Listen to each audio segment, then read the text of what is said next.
Welcome to the Connected Leaders Academy virtual conference designed to reshape your vision of transformation. As we navigate the evolving business landscape, our speakers will unveil innovative strategies to manage and initiate change. Prepare to adapt, innovate, and lead, ensuring your role in this transformative era.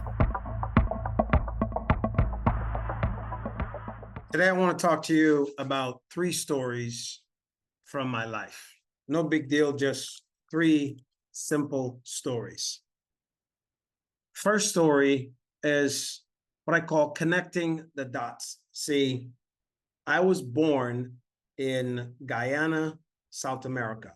It's a third world country, and I was born child number 13 to my mother and father.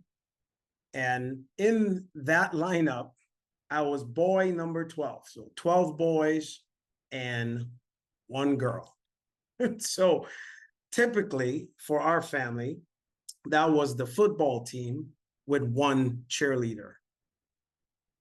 Being the 12th son in a family that was already living in a third world country, struggling with hardship, I was born to a father who was third in his family, but my father never had an education. See, his father died when he was 5 years old, and he had 3 sisters and his mom. So at age 5, my dad had to go into the workforce. My dad was working in the gold mines of Guyana, panning for gold to take care of his 3 sisters and his mother. I share that to share, since this is about leadership. My father had to lead at a very young age, and he never had a formal education. One of the things I learned from my father throughout the years, though, was effective leadership. And effective leadership is the ability to really finish the goal, the job, your work, whatever it is you're looking to do without your direct connection. See, because of that, I ended up becoming a United States Marine after 20 years and helping and serving and learning that leadership is the hallmark of what makes the United States Marine Corps what it is today. So how does that even transfer into discipline, and how does that transfer over into the 7-day work year, right? Through these 3 stories, I'll share it and pull it together for you. But the one thing that I've learned most importantly through my 20 years in the military was discipline. See, discipline is the bridge between success and failure. And leadership, done correctly, or effective leadership, is what helps that discipline, is what helps you take you across that bridge every single day. Being the 12th son, everything came down to me under pressure. Learning to lead early on was key, and it was important. But my family immigrated to the United States when I was just 13 years old. And then by immigrating and coming to the United States, English is my second language. I now speak 5 different languages, but adjusting to the climate of the United States, I was a pretty intelligent young child. So I had already graduated high school at age 13, come into the United States. The United States school system didn't honor the education system to which Guyana had. I was already in my first year of college. So when I came to the United States, they put me into junior high school because that was age appropriate. Through my frustration, I ended up testing out of the 8th grade, the 9th grade, the 10th grade, the 11th grade, then spend the final year in the 12th grade. And I still graduated at age 15 from high school, almost a year and a half later. My birthday is in December. So I did turn 16 that year. I graduated, but school graduated in the summer, and I graduated again at 15. And then I had a full ride scholarship to Princeton University. I end up not going because when I went to orientation, I got a lot of the same issues. The first day at orientation I received throughout high school, learning to speak English and fit in with the American culture and society. So as that new citizen, as that new student, the only thing that was attractive to me was always becoming the best that I wanted to be. Why? Because my father, who never had a formal education, drilled into us three specific things. And he says, in America, you're going to speak English, you're going to get an education, and you're going to buy land. So when I came to the United States and when I graduated high school, the first thing that looked really exciting to me was the ability to become a United States citizen. So I joined the Marine Corps because, to be honest, it was the only branch offering citizenship the fastest. And after becoming a Marine, I joined, and in 18 months, I achieved my United States citizenship. Why was that important? Because now I just checked my father's first box. Then my uncle Sam basically paid for education. So for the 20 years I was in the military, I received my first doctorates. I have 3 and 2 PhDs. My first doctorate's in medicine. I have a master's in human behavior psychology, which I eventually have my first PhD in. Why am I sharing all this with you here? Is to understand connecting the dots, because you can only connecting the dots looking backwards. You can't connect the dots looking forward. It's important to know and understand. And the reason I do what I do today, the reason why I'm focused on helping other entrepreneurs and helping other leaders do what they do, is because when I leave this earth, the heart that I would have touched will be proof that I left it all, that I made a difference, and that this world will know that I was here. I do all of that because I love to serve. So throughout my 20 years in the military, at age 19, I fell in love, got married. My parents told me not to do it. My best friend, the pastor of the church, and including my favorite brother. And I thought at 19, I knew it all. And I told them they were all just jealous. This is important because that same marriage, 14 years in my career, I was deployed to Iraq. I got injured in Iraq. I was blown up, paralyzed from the waist down for 9 months, couldn't walk, and I could not talk. 9 months. When I came back to the United States from Iraq, it ended in a really bad divorce. In that time, through that progression, I was suffering from PTSD, suicide ideation. There was depression. I had to seek psychiatric help for 5 years. In that process, I ended up 5 years homeless, living out of my car. And one of the first lessons I learned in that space was to put God first. The one thing I had to hold on to, the one thing I had to cling on to was my faith. Putting God first. And before all this happened, I had this amazing, successful career, Marine Corps, Force Reconnaissance, working, doing all the things I wanted to do. I got all the jobs I wanted to do, as you would say in the Marine Corps. I had all the sexy jobs, so I got what I wanted to do. I did everything I was supposed to do.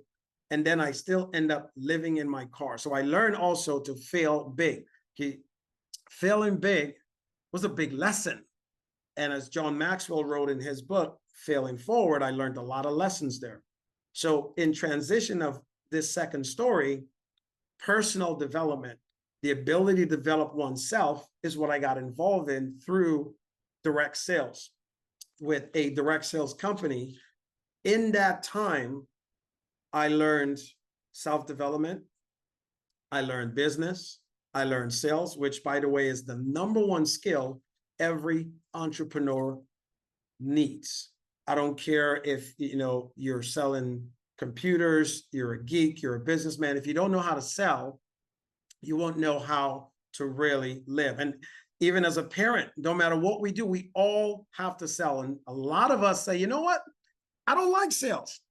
Well, if you don't like sales, you need to change your mind. You need to change your understanding of sales, because you sell yourself every day to get up out of bed. You sell yourself every day to go to the bathroom. You don't have to, but you do, right? So we sell ourselves.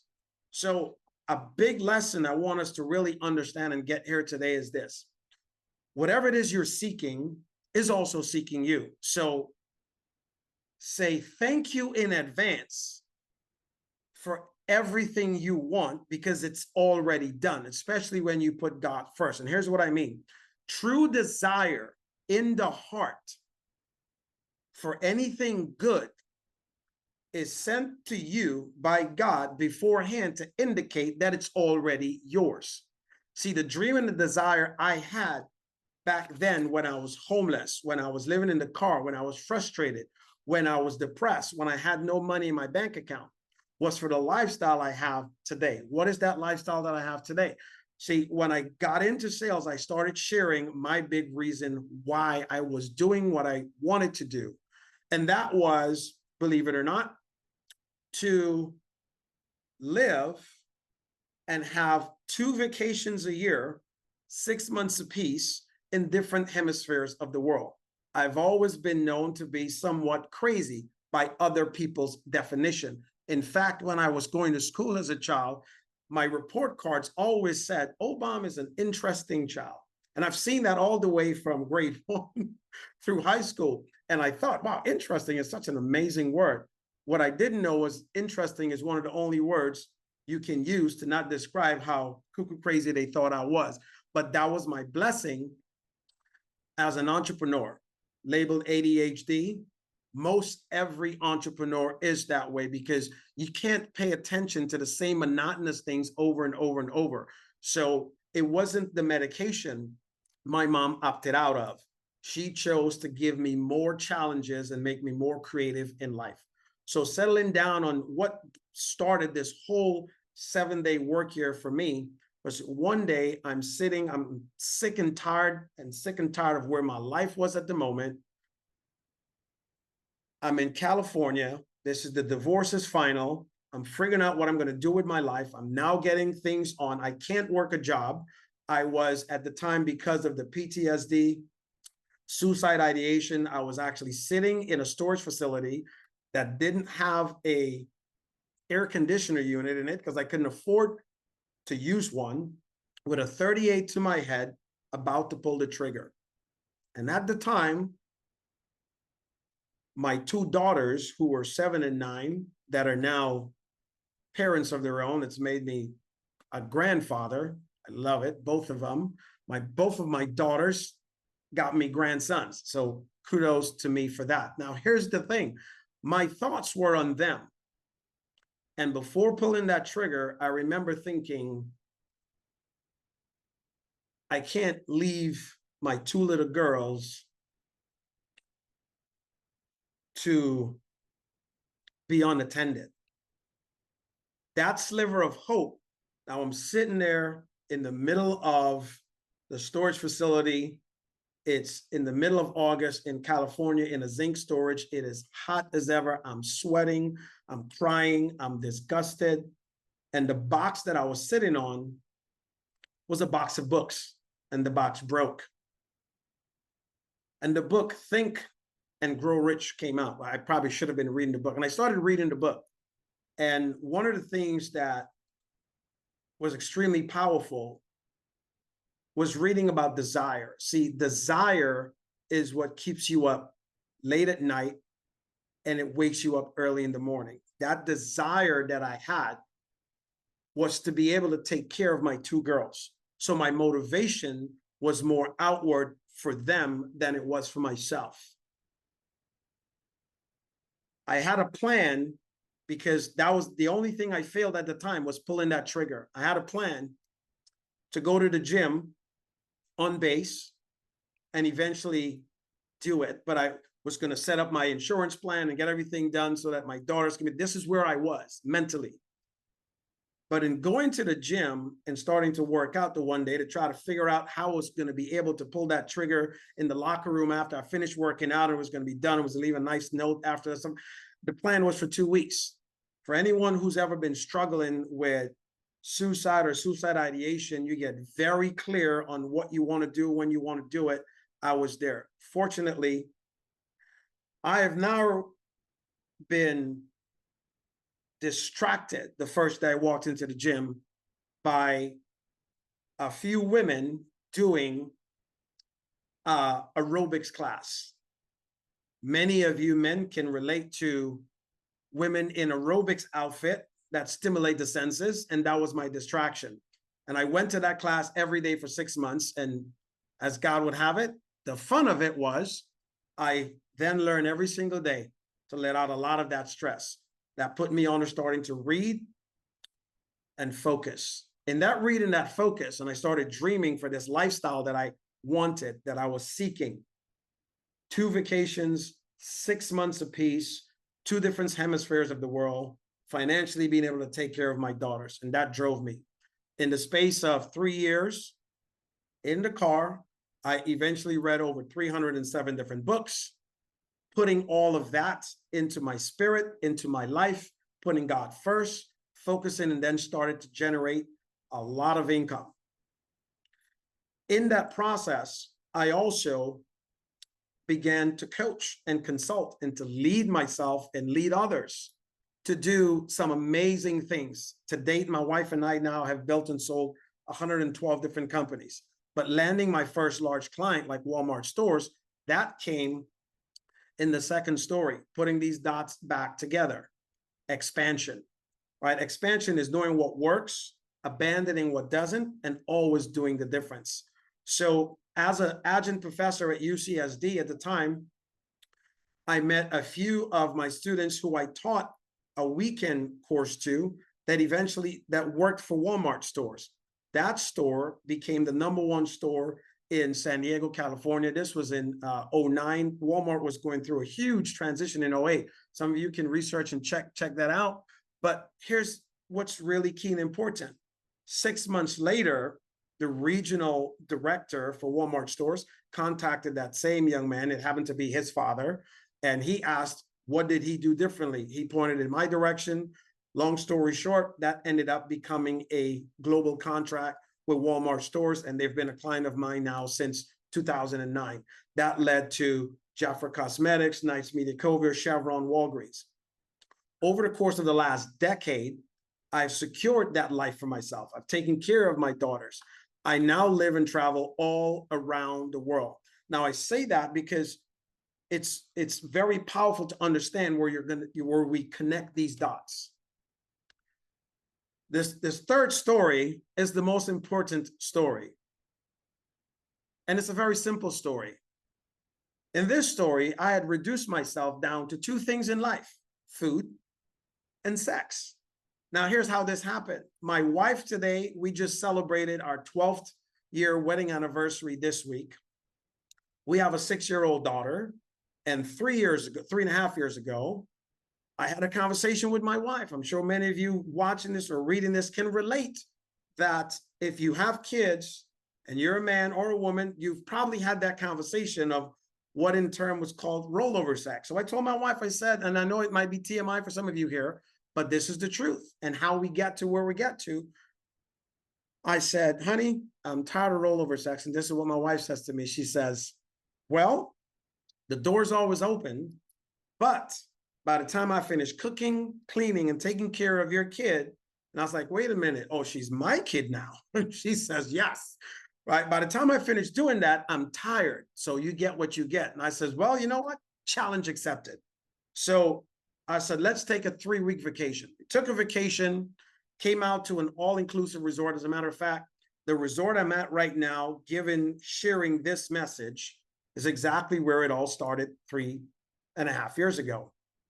By the 8th day into that 3-week vacation, I'm working, I was on a coaching call, and my wife sends me a text message. In that text message had a photograph. Use your imagination. I finished the call really fast. And I messaged her and said, I'll be there in a moment. So it was in the middle of the day, and that was back to the honeymoon type of sex. So understanding that, there was childcare 9 to 9. Our daughter was off to kids club having a good time. And in the middle of the day, Dr. O and his wife was having adult shenanigans. So after about another week of that, I had a very clear idea and thought to myself, as a selfish one, said, self, how do you get this for the rest of your life? So I talked to the hotel management. I says, listen, here's what I want to do. And I bought a plan for 20 years to live this way. And we did it with 2 other resorts. So we move around, travel the world. There's access all over the place. But one day I'm sitting there and I'm bored out of my mind thinking, how many of our clients can benefit from an all-inclusive experience, spending 7 days and getting to conduct business as it can be done. So we did a test run, a pilot for 7 days. Our clients loved it. They enjoyed it and asked, hey, can you do this for me? And au contraire, as an entrepreneur, I said, let's do that. So that led into creating what is now the 7-day work year. So as you listen to this story, as you hear what I'm sharing, the question to you is this. You don't have to answer, but in your mind, answer this question.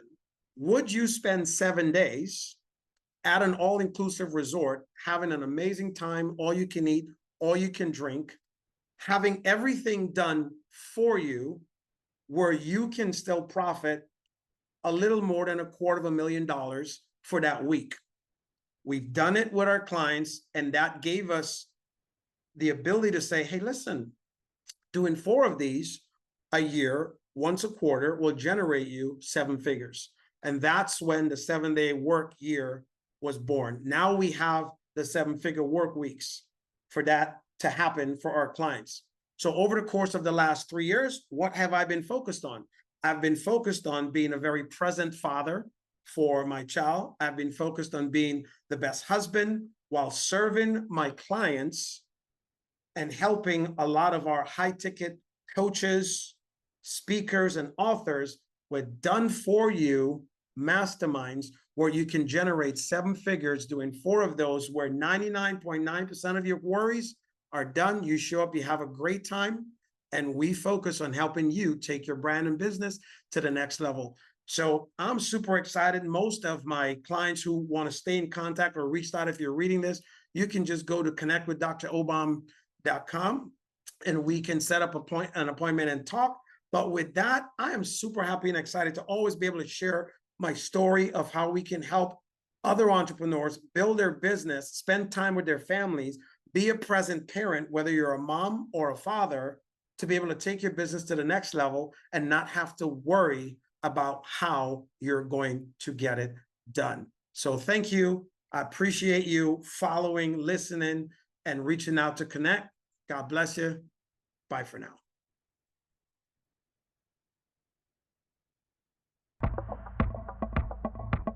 Thank you for participating in today's enlightening session. As we transition to our next expert, remember that each strategy and insight is a step toward becoming a transformative leader in your field. Visit connectedleadersacademy.com to stay engaged and informed. The journey of change is ongoing. Let's move forward together.